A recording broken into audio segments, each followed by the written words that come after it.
The Knicks are in Minnesota to visit some familiar faces, and of course, one of the current Knicks is a familiar face in Minnesota. So, what are we going to do but talk to our good friend Ben Beecken from Locked On Wolves? We got a great crossover coming to you right now.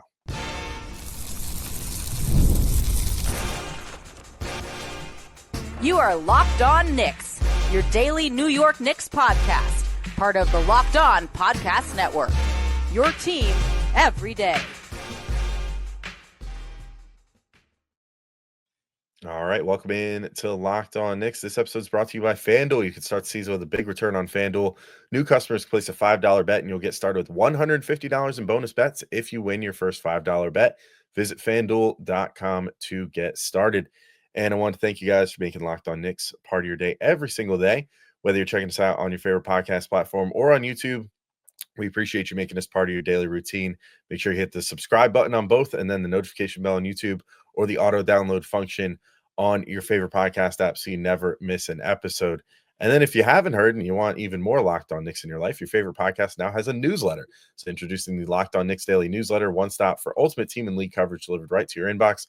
Sign up for free now at LockedOnDaily.com. That's LockedOnDaily.com and start your day with the all-new free Locked On Knicks newsletter. I'm Alex Wolf. I'm editor-in-chief of Knicks site The Strickland, and you can find Strick.land, and he's Gavin Shaw, your favorite play-by-play broadcaster's favorite play-by-play broadcaster. And we are joined by Ben Beecken, your favorite Timberwolves podcast host, presumably, because we bring him on here whenever we need to talk Timberwolves. So hopefully he's your favorite. But at any rate, that's who we're joined by today. And we may as well not hold things up any further. Let's get right into that conversation. It's Knicks versus Wolves tonight, but today we're all going to be friends. We're all just going to chit chat, talk about this matchup. Maybe there's some animosity on both sides, depending on who you talk to. Everybody seems to be giving all the right answers in the media so far, but obviously these two teams very intertwined this year. Karl-Anthony Towns, after spending his whole career with the Timberwolves, now a New York Knick, and Donte DiVincenzo, after one spectacular year with the Knicks, and Julius Randle, after a number of spectacular years with the Knicks, now both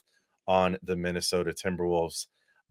We've already done intros in our intros and everything, so let's not go through all the how you doings and whatever, and just get right into it here, Ben, because there's so much to talk about.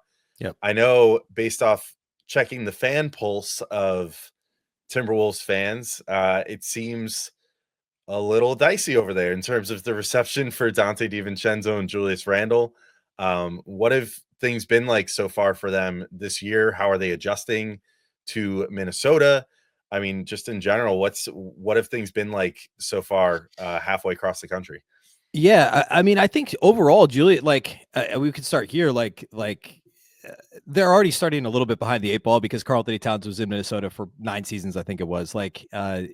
It's tough. I mean, I remember, this isn't apples to apples at all, but I thought of this the other day when I was kind of thinking through what is the Towns, obviously the Towns reception is going to be good. Julius Randle, and we'll get to this, has certainly received some I don't know. He's probably the one that even though he's playing better than DiVincenzo, Randle's the one that's drawn the ire of fans a little bit more often. And I liken it a little bit, and Timberwolves fans will get this, but 8 years ago, when Tibbs was the coach of the Wolves and he signed Jeff Teague, which is, I realize, a throwback, but a 3-year, he said recently on his podcast, he took an extra $10 million to come to Minnesota because he wanted to come to Minnesota. And he got booed by fans at Target Center with regularity early on because he was replacing Ricky Rubio, who's a fan favorite, who'd been here for 8 years, who'd just been traded. And there was this weird, Teague and the fans never quite vibed. A little bit the same with Julius Randle so far. Now we're only 25 games in. We're only, we're only about a little more than a third of the way or almost a third of the way through the season. So a lot can change, but I think it's the Karl-Anthony Towns shoes, literally and figuratively, are huge to fill in Minnesota for a guy that was with the Wolves for so long through the Jimmy Butler era, the dark times before that, dark times after that, through the Andrew Wiggins trade. They were supposed to be the two, and then it was Zach LaVine, and he was traded. And then into, through he was drafted right before Flip Saunders died. There's so much that happened when Cat was in Minnesota. And, Julius Randle's in an unenviable position. How do you fill those shoes in terms of production? How do you bond with the fan base? And, fans know he could only be here 1 year, maybe not even. I'd be a little surprised if they traded him at the deadline, but it's certainly possible. It may just be a one and done. And so it's inherently a tough thing to live up to. And Julius's production overall has been pretty good on the court. There's some things, he's doing as good as he has his entire career. He's drawing fouls at a really high rate. He's getting to the line a bunch higher than Cat ever did. He's been a solid second scorer for the Wolves. But defensively, he's left some, something to be desired. And also like effort wise at times, and I'm sure you guys saw this, and it's partly is just the way he carries himself. I'm not saying he's not trying, but sometimes, after seeing Cat, you guys know this now with Cat, the emotion's always on his sleeve. Julius is a little bit different. And I think that, that's more of an intangible type thing, but that to me is what's kind of gotten under fans' skins a little bit early, is that he's just different in that regard than Karl-Anthony Towns.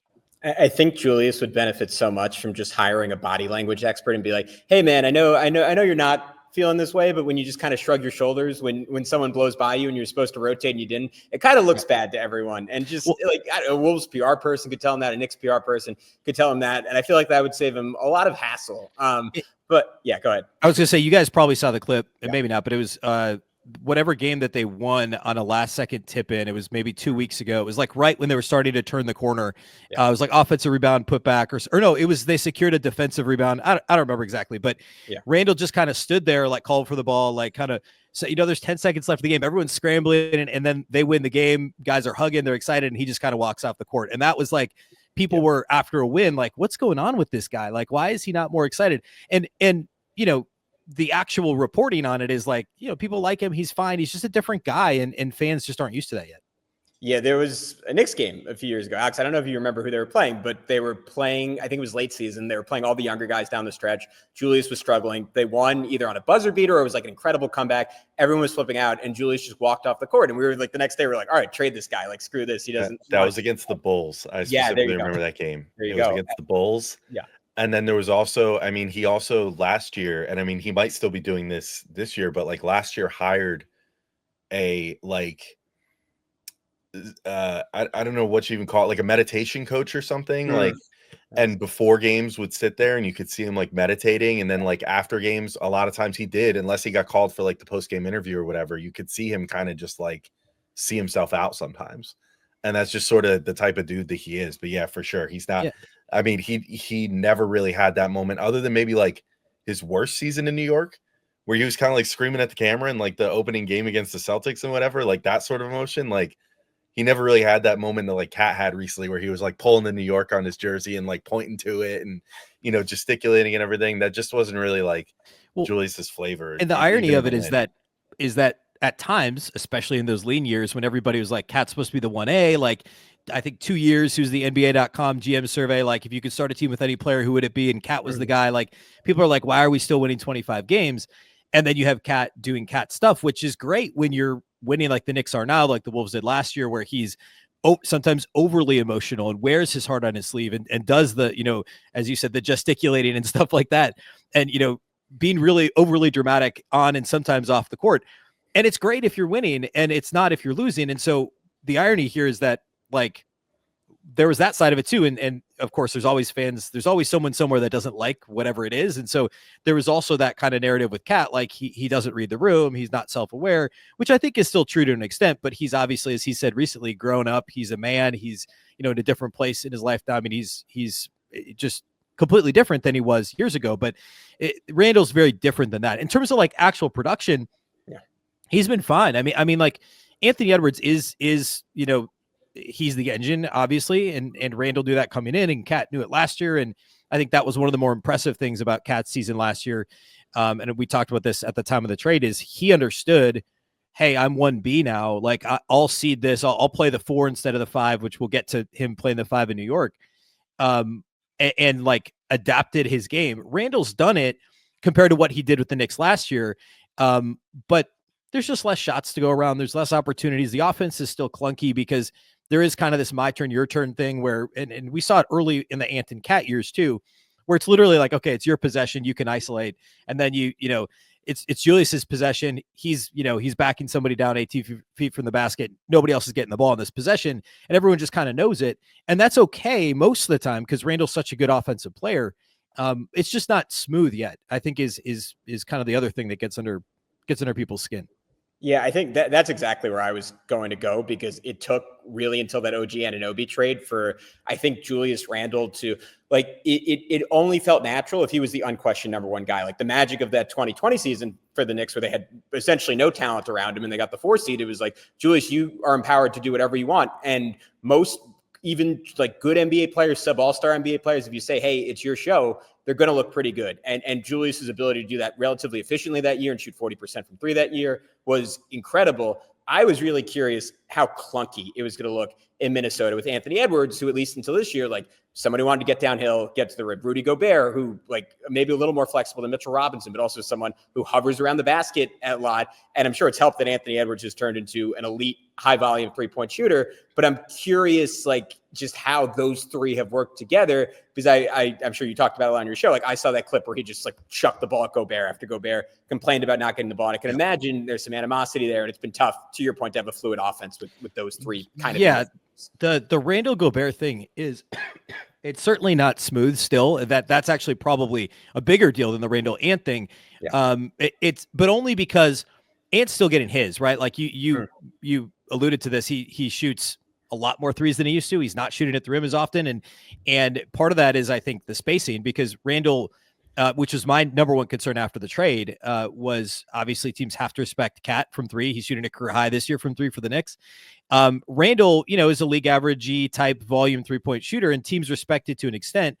But because of that, I think Ant's been, and I'm sure the Timberwolves coaching staff was like, hey man, just keep launching threes, because the Wolves want to shoot a ton of threes, and Ant's obviously turned into, like you said, an elite 3-point shooter.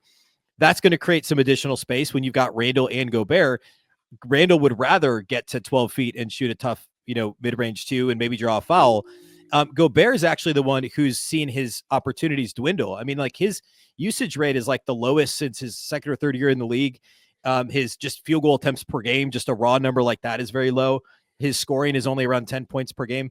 And he's not playing bad. He's just getting less opportunities. So there was that one game where there was that moment that you mentioned where, Gobert had fumbled some passes and then got mad he wasn't getting the ball. He got the intentional 3-second call where he, sauntered out of the lane knowing he was going to get a 3-second call. It was in a close game. It cost the Wolves. They end up losing. It's late in that game when Randle chucks the ball at Gobert, basically trying to prove a point like, hey, man, you can't catch the pass anyway.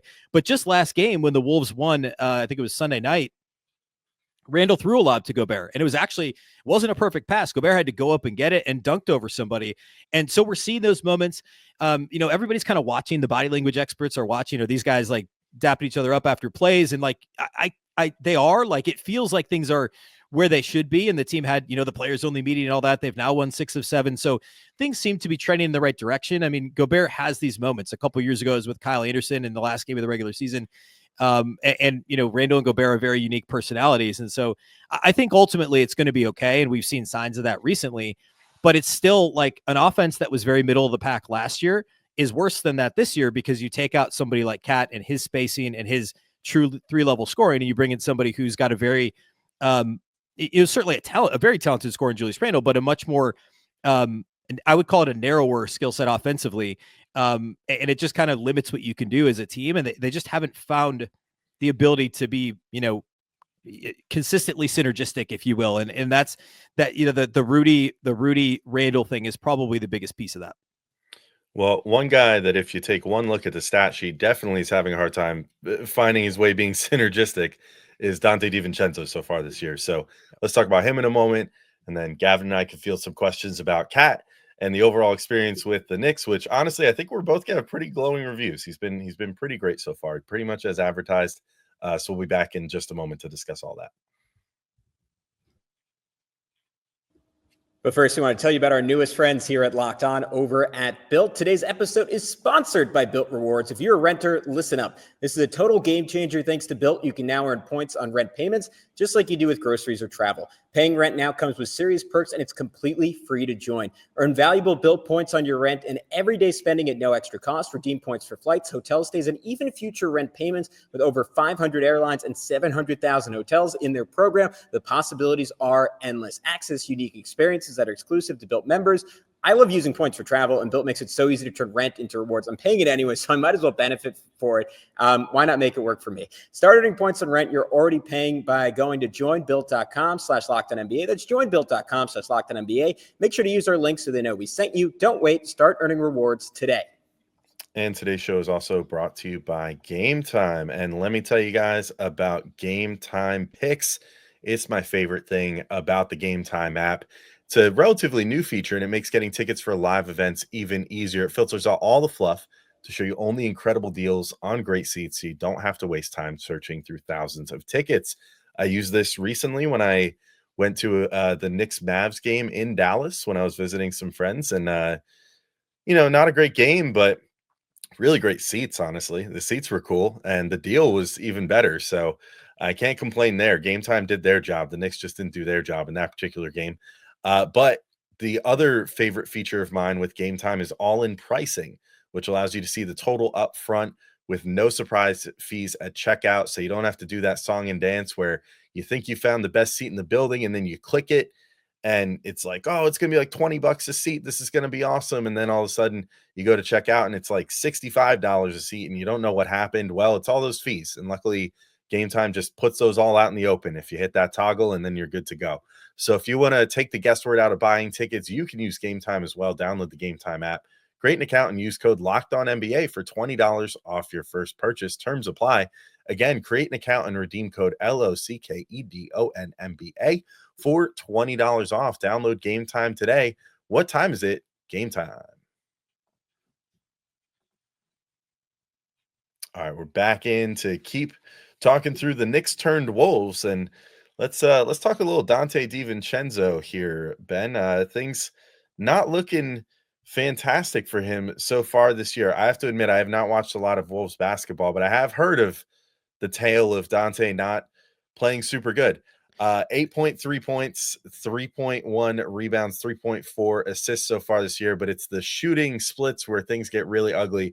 353 overall field goal percentage, 319 from the 3-point line, and then free throw percentage 75%, which that's fine, but not really taking many of those. So that doesn't really matter. What's really concerning there, if you're watching this, as a Knicks fan, is wow, this dude is only shooting 32% from three this year on 6.4 attempts. He was as money could be for the Knicks last year, and they did a great job of freeing him up for threes and getting him working either with the ball in his hands or off of off ball screens or whatever to just free him up and create opportunities for him to get easy threes. What has not been working for him so far in Minnesota this year? Is it that the utilization isn't quite there yet, or is he just straight up been building a house with all those bricks? I mean, it's both. And Alex, you were the one that enlightened me to the stat when we did the crossover pod following the trade, that DiVincenzo last year was third in the NBA in both attempts and makes last year from outside the arc, behind only Luka and Steph. So, obviously this dude's a phenomenal 3-point shooter, and is over 40% his last two seasons combined, Golden State and New York. And it's a combination of all those factors. And if you watch the Wolves at all in the preseason, of course, the Wolves did play the Knicks in the preseason. It was like Wolves fans are wondering, does this guy ever miss? Like, he was nearly perfect from outside the arc in preseason, and he played a fair amount because the Wolves were trying to get him acclimated to his new teammates. But as soon as the regular season started, he just has never looked comfortable. He's came off the bench for every game except for two. He started a couple times when Mike Conley was out earlier this year, and he's never ever looked comfortable. And certainly it's a lack of there's just less shots available. He's actually only playing about 4.5 minutes less per game than he did last year with the Knicks, but he's just never one of the top 2 or even 3 options when he's on the floor. And he's also been asked to initiate a lot more offense with the Wolves than he did with the Knicks. And you'll notice like his assists per game, assist rate is at a career high because he's basically playing point guard, and he's not really a point guard. He's a bit of an undersized off guard, and that's just what he does. And he was a good all around scorer last year with the Knicks, but it's just, he's being asked to do things he wasn't asked to do last year, which is come off the bench, shoot a little bit less, pass a little bit more, initiate some offense. And I had hoped that like the Wolves would actually run some plays for him like they used to run for like Malik Beasley, or going back even further, some guys who were really movement shooters. And like you mentioned, getting him free for 3-point shots. And they've never really been able to do that because he hasn't found a rhythm. And they keep, they'll have ATOs where they do that because they're trying to get him out of this funk. It just hasn't really caught on. On the positive side, the Timberwolves' best lineups all include their 3 bench players, which says a lot about the bench players and also a little bit about the lack of cohesiveness in the starting lineup. But Naz Reid, who's last year's 6th man of the year, Donte DiVincenzo, who of course was awesome with the Knicks, and Nickeil Alexander-Walker, who kind of came onto the national scene with how he locked down Jamal Murray in the playoffs last year. But that's about as good of a 3-man bench unit as you're going to have. And like every combination with starters, like with Ant or with Conley or with Gobert, is positive with those 3 together. So those 3 have played great together and have really built something. But individually, Dante's just never really found a rhythm in Minnesota. But again, we're less than a third of the way through the season, and there's like, he's too good of a player to not. And of course, there were some trade rumors a few weeks ago. They're not trading him. His contract's fantastic, as we've talked about before, after the trade. So I don't think he's getting traded from Minnesota. It's just, he's got to find a way to get into a rhythm. Yeah, the 2, just going on cleaning the glass right now, the 2 areas that kind of shocked me, he was just much improved at the rim the last 2 years. That was an area that he kind of historically struggled, or at least for a couple of years there. But he was 63% in Golden State. Then he was 58% in New York. Only 44% so far in Minnesota. That is 2nd percentile for guards. That's not good. That's like some of Mikal Bridges' numbers at times this year. In the corner threes, 45% last year, 54% 4 seasons ago, 42% the season in between. This year, just 26%. So I would expect those numbers to bounce back. Last year, he hit a 6-game stretch where pretty much everyone was out for the Knicks, and he was on the ball, and he looked really good, really comfortable scoring the basketball. I would expect sooner or later it would click for him, and he'll start playing really well, start making shots. But Ben, I wanted to leave the floor to you belatedly. I'm sorry, we took a lot of time. We're really curious. What do you want to know about the Knicks? What do you want to know about Karl-Anthony Towns' performance so far? I mean, there's twice as many former Knicks as there are former Wolves, so it makes sense. Kat, like Wolves fans saw, as we established off the top, a lot of Karl-Anthony Towns, and yet he's still, I guess he's no longer quite career high, scoring average, but it's close. He's at a career high rebounding average. He's somehow at a career high 3-point percentage, even at like maintaining basically the same usage he had over the last few years in Minnesota, or at least 3-point rate as he had in Minnesota. What has, I guess, surprised you guys the most about what he's shown in terms of his offensive game, that either you didn't know he did, or from what you saw of him in Minnesota, you feel like he's improved on in his time as a Knick? I mean, I would say first off, like so we knew that shooting was going to be really good, and it is, and it's been revolutionary for the Knicks in terms of what they can do in their starting lineup now, which is great. But I would say the one thing, and Gavin and I said this a few times, especially in recent shows, the one thing that like did not translate to me right from the rip, from what I'd at least heard, like even just from, I have a family member who's a T-Wolves fan and like just grew up in the KG era, and that was the team he gravitated to, even though he's from my area. Like, and he was like, thank God that dude's off my team now. Like, he's so soft, blah, blah, blah. And the word soft came up like so much. And I just feel like he's been anything but. Like, this guy just wings himself at the rim like a dozen times a game, like goes full tilt, like barrels into people. I mean, sometimes, you would warn me about this, the fouls and stuff, sometimes are a little much, sometimes he gets a little ahead of himself. He like gave Mo Wagner a elbow to the dome the other day, trying to mask it as a basketball move. But, like little things like that sometimes come up. But for the most part, I mean, this guy's like ready to fight every single day. Like, he's like in the trenches, getting rebounds. He's trying to get putbacks all the time. I think that's the main thing that's really stood out to me and been good in the sense of like you said, and you've noticed, with Randle a little bit, where whether it's just bad body language or whatever, he gives listless sometimes, like Randle just looks aimless sometimes. And I never get that off a Cat, like for better or worse. Like, he is always just at 100% intensity. He's yelling on the court.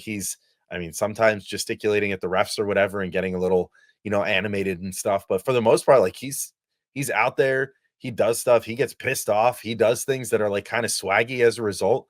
Like, hits a shot over, who's it? Was it Wagner? It was Mo Wagner, where he stared at him and then made the turnaround fadeaway, which might be the most iconic Knicks moment regular season wise in the last 5 years. It was dirty. Yeah, where Wagner was just all over him, just like beating the crap out of him. And then He didn't get a call. He looks right at the ref and is like, "Do you see this? Like, do you see what's going on here?" And then literally just like with no hesitation, just goes, "All right, whatever." Like takes one more dribble, and then just turns around and like knocks down a mid-range shot over him.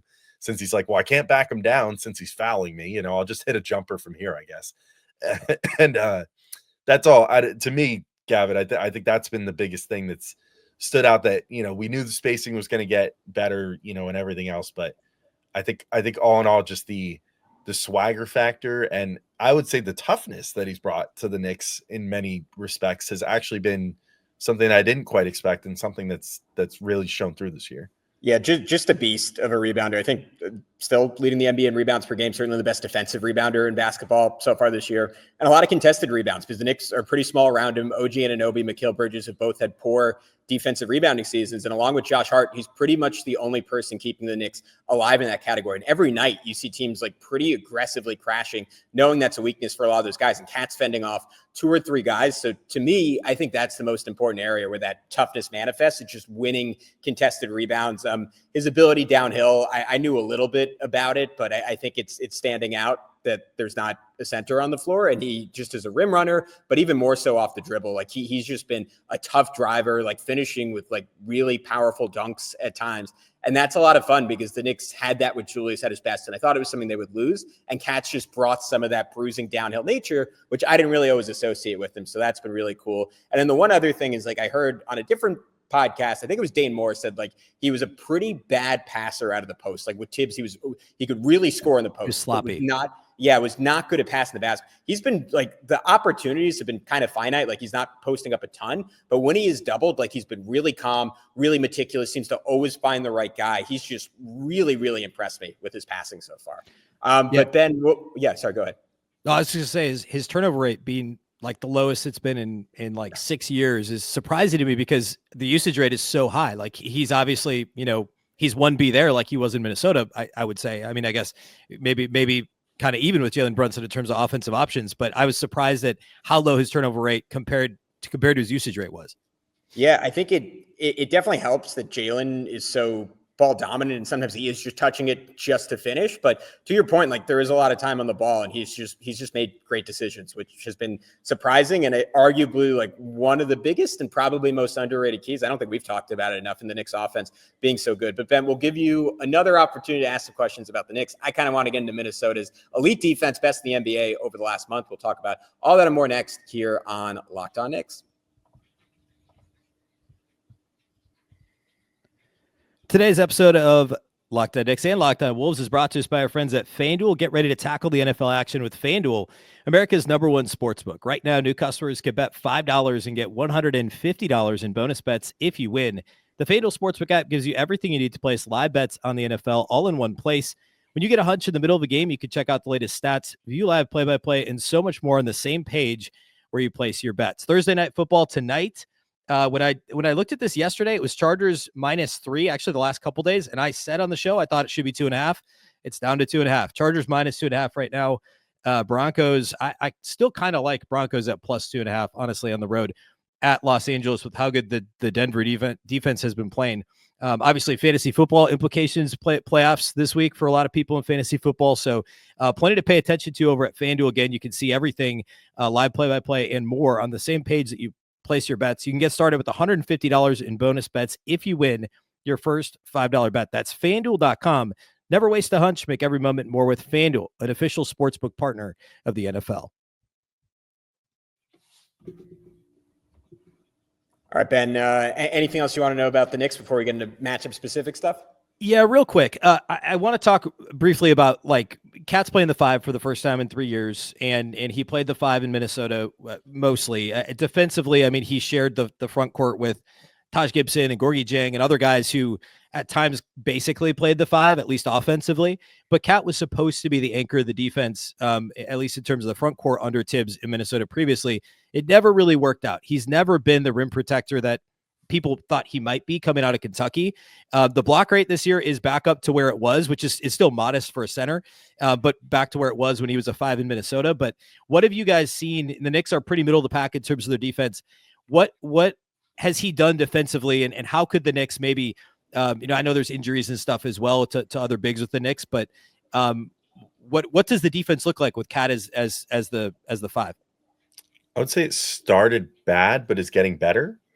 The lack of discipline sometimes does show, and he has, especially earlier in the season, I feel like gotten himself into foul trouble, which they just can't afford right now because that means like Jericho. Well, okay, now they can slightly more afford it since they have Precious Achiuwa back, but I mean, at the beginning of the season, it was like if Cat made it so that he couldn't play 36, 37 minutes, like, that meant more Jericho Sims minutes, which the stats say he did well. There were some games where he looked better, but like he really crashed back to earth, at least in my opinion, recently. And that became like very untenable to play him any sort of major minutes, if Cat was not able to stay on the floor. So that was one sort of issue. And earlier in the season, I mean, players were shooting like an obscene number against. I think it was Gavin, wasn't it over 80% at one point?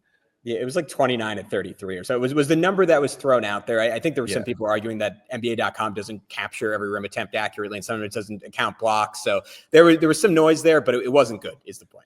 Yeah, like it looked like he was either not playing the smartest with the fouls or was being too tentative and trying not to foul. I think he's starting to find a bit of a balance now. It's helpful that he has 2 really good wing defenders, or actually 3. I mean, I think Josh Hart can throw his name in that hat too at this point. 3 really good wing defenders to kind of help him out. And OG Anunoby at his best has, shown the ability to come in and get, a help block from time to time, as long as Cat can just like be big, get his hands up and make the shot attempt a little difficult, make a guy adjust in the air. OG can come in there and kind of like just swipe the ball away, and block that shot that way. So it's getting better, but we're literally already to the point where just, earlier this week, we had a mailbag question about it and went, all in on that question. And we'll probably go more all in on it of like, will this work with Mitchell Robinson at the 5 and Cat at the 4? Because it worked with Gobert. Like, can the Knicks just kind of steal the Timberwolves homework a little bit and, make that combination work? Because that might be what they need at some point later on this season, potentially in the playoffs as well, is to go to that sort of lineup. Because I do think I don't know if I would want to see Cat as the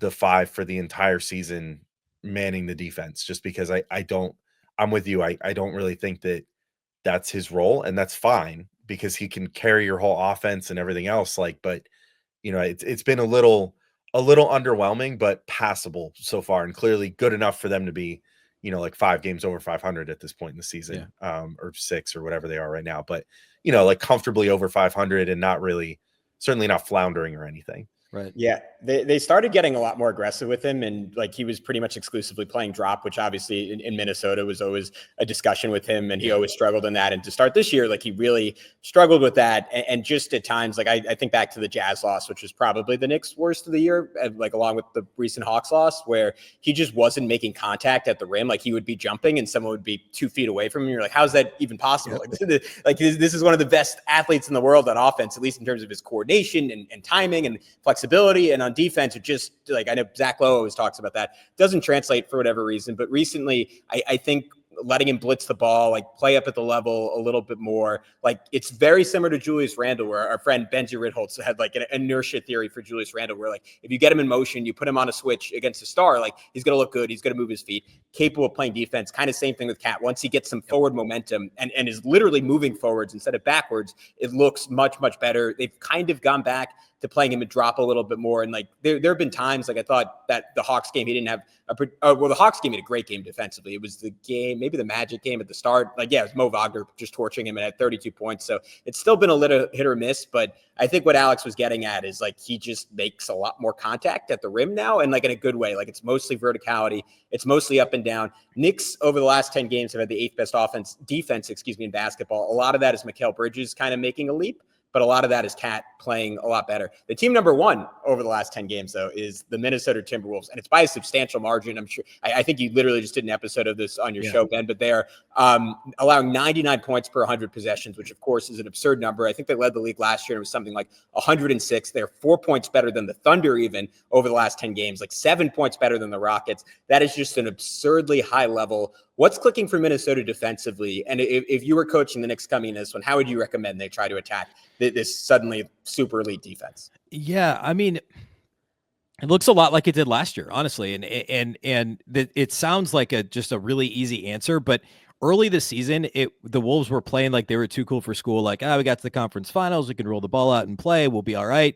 And it was enough, they lost consecutive games to the Blazers, and they were 10-11, I think, at one point. And the scheme never really changed. It was kind of the same thing. I mean, the biggest difference is in the non-Gobert minutes. They were really struggling. They were, I think, when they were 10-11, I pulled this on Cleaning the Glass, and they were like a 7th percentile defense when Gobert was off the floor. And last year they were like, even when Kat and Naz Reid were in the front court together, they were like a 77th percentile defense or something like that, which will play when you're the best defense in the league by far with Rudy on the floor. And the Rudy on the floor minutes aren't quite as good as they were last year, but they're close enough. And now over the last 7, it sounds like just too easy of an answer, but they're legit just playing harder. They're playing harder. They haven't changed the scheme. The low man help's been a lot better. That's kind of something that was really bad early in the season, was Rudy would get caught in no man's land in a drop, and the low man wouldn't rotate. And if he did, then the next rotation was late. They wouldn't X out to the corner, and you'd give up a corner three, or you'd give up a dunk. And it's defense 101. And Rudy covers a multitude of sins. But if you don't rotate behind him, and a lot of those sins are like what we saw in Utah when you have no perimeter defense, and it's why the Wolves have been so dominant defensively with Rudy, is because they have Jaden McDaniels, who is all defensive team, second team. You have Ant, who can be an all-world defender when he really applies himself on the ball. You have, good team defenders like Mike Conley. You have Nikhil Alexander-Walker. So it's a combination of just being more crisp with the rotations, and they're rebounding better too. One of the issues early in the season was kind of those intermediate rebounds that basically are 50-50 balls, long rebounds. They weren't getting to those, and now they're getting to those. I mean, so it's some flukier things like that. And then it's also just applying themselves, playing harder, crisper rotations. Nothing's changed in terms of their scheme. I wouldn't necessarily say Randle's playing any better defensively. He, to this point, hasn't been as good as Cat was last year. But I would agree 100% with what you said about how those guys defend, that if you put them in space against somebody that's a similar size, even a star player, they're going to defend well, but that's not usually how the Wolves use Randle. And so just because, there's only so many matchups that are perfect for that. But all that to say, I think if I were the Knicks, I think it's just, I know the Knicks play slow, but the Wolves tend to have trouble with teams that play fast, first of all. So, and we've seen, and the Wolves also, the transition defense has been really good. I think it's first in the league as well in transition over the past few weeks, but that's where they've had their biggest issues. Teams are running after makes for a while on the Wolves. They just weren't getting back. Even teams that don't run, even teams that typically play at a slow pace. So I would say push the pace when you can, because if the Wolves get into a track meet, then, higher variance games like that are not good for the Wolves. They need to play slower. They need to control the pace. They need to set their defense. So that's one thing I would do if the Knicks are able to.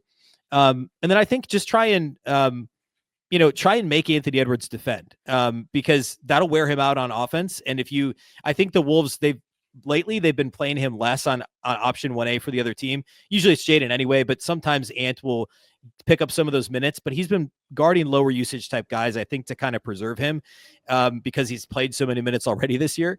So I think if you can make Ant defend and try and wear him out a little bit, then the Wolves are kind of, they rely on Julius Randle for a lot of offense at that point, because there's nobody else that really creates for themselves. So that's probably how I'd attack the Wolves. I'm curious who you guys think will defend Anthony Edwards, and maybe that's an obvious answer, but Anthony Edwards, but also how you think the Knicks will respond to Karl-Anthony Towns coming back to target center, and how Cat will apply himself at target center. Are the Knicks going to rally around Cat, and is this going to be like this emotional, wall of emotion hitting the Wolves in Minneapolis? It's actually really funny. I just want to say first, like when you brought up try to run against them, that was like my first thought, where I was going to be like, well, if I was the Knicks and I was going to try to attack these guys, I would try to run, because my biggest worry is that the Knicks are going to get just absolutely schooled on the rebounds, like, and just destroyed. Because Randall is a really good secondary rebounder. Gobert is a really great rebounder in his own right. Like, and the Knicks just kind of have Cat and sometimes Hart, but Hart is always at his best when he's out there as like the third rebounder. Like, he put up such great rebound numbers when, like, I mean, he did it in the playoffs too when they had less guys on the floor, but I feel like his best rebounding performances were when he was able to come out there and you already had a Randall and a Mitch out there, and then he could just crash in there and grab rebounds that way rather than having to like big boy up against like some four man and, like, box him out every single time down the floor and whatever.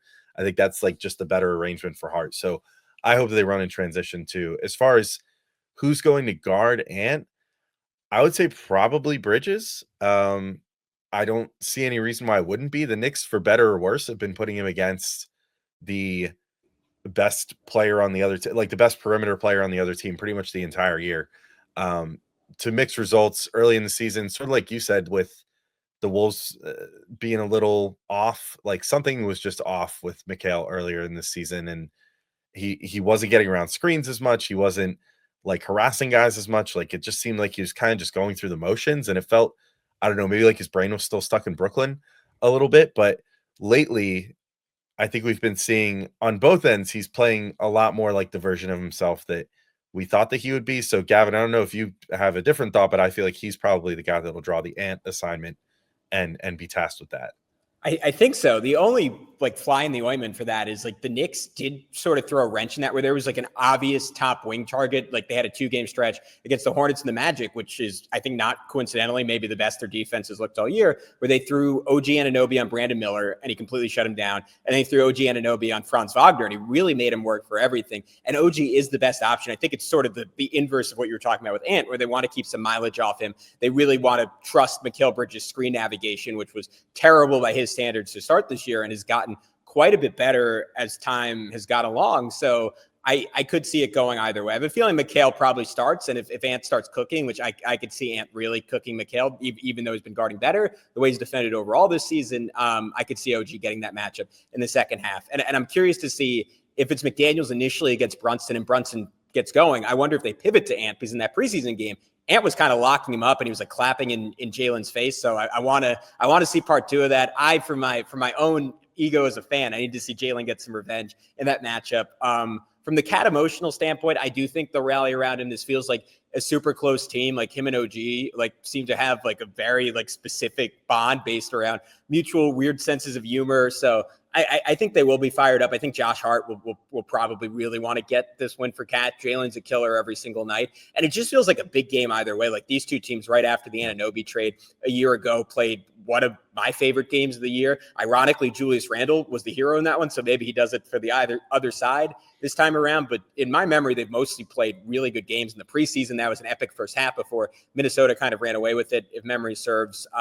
I think the energy is going to be good. I think the vibe's going to be good. How do you think Julius and Dante handle it? Because it was obviously very emotional for Dante the first time around, the whole Rick Brunson mess. Julius didn't play. I think it'll be more emotional for him if he comes back to MSG, particularly if Knicks fans are booing him or something. He could have a strong reaction, but I'm curious how those two handle it, particularly with Dante kind of trying to get off the schneid. Yeah, I mean, both those guys are they're trying so hard. Like, I worry a little bit about Randall, like overdoing it, like trying to prove like, hey, I can fill this guy's shoes. And like, like, I'm not going to tell Wolves fans overall how they should feel about Julius Randle, but like, he's a different player. Like, we can finish where we started. He's a different guy than Karl-Anthony Towns. Yes, he's in his spot of the starting lineup and he's playing his position, but he's a different player. And, if Randall plays his game and stays within himself, it feels like it's probably more likely to be a big Ant game. And I really kind of hope, and I think there's a shot, as much as I think Julius may overdo it, I think this could be a really good opportunity for DiVincenzo to like, hit a couple threes that send the Knicks into a timeout and the crowd goes crazy. And like, this is like a Dante gets embraced by the Timberwolves crowd, who's just been like waiting to explode, for these moments for Dante, who, as loves playing to the crowd, loves the big moment. And he just hasn't had the ability to do that with the Wolves yet. And I kind of hope that this is the game where he can break through and feel more confident and comfortable as a Timberwolves player and as a important piece of their bench. I think that's very possible. And real quick on Ant, you mentioned him potentially guarding Brunson. I think you're right, where I think McDaniel starts on Brunson, but I also think Ant's going to want that assignment. And if this game's close late, this is one of those where Ant does the superstar thing where he says, no, man, I got him. Like, I know you're all defense second team, but I want to guard Brunson. I think we're going to see some of that because that's just who Ant is. And I mentioned applying himself defensively earlier. If he's not guarding Jalen Brunson, he can get a little distracted off the ball. He's not the best team defender sometimes, but if you say, hey, you're guarding the other team's best player, he looks like he's the best defender in the world. And so I think we could see some of that in this game. I think it's going to be a really, really fun game. And I'm hoping that all those guys, for Cat's sake, he's going to get a great reception. I hope he has a good game. Obviously, I hope the Wolves win. I hope Cat plays great. I hope Dante and Julius play great. I think it would be great if it was good vibes all the way around. Well, I hope so too. I certainly also hope that Cat has a good reception coming back to Minnesota. I don't think that's in any doubt.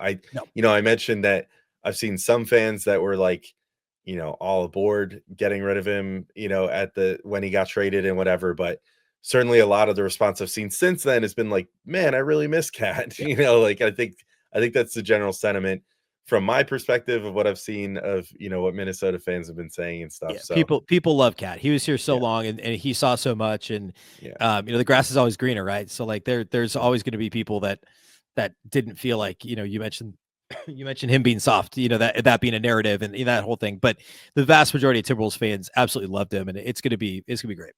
Yeah. So hopefully it's a great game. But I think we've gone on long enough.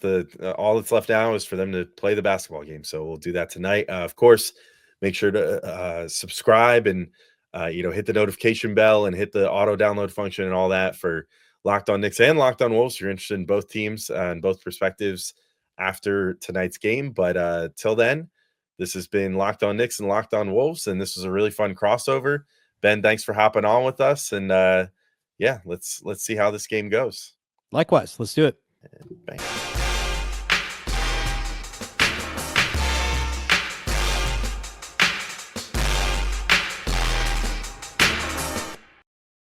All right. Awesome.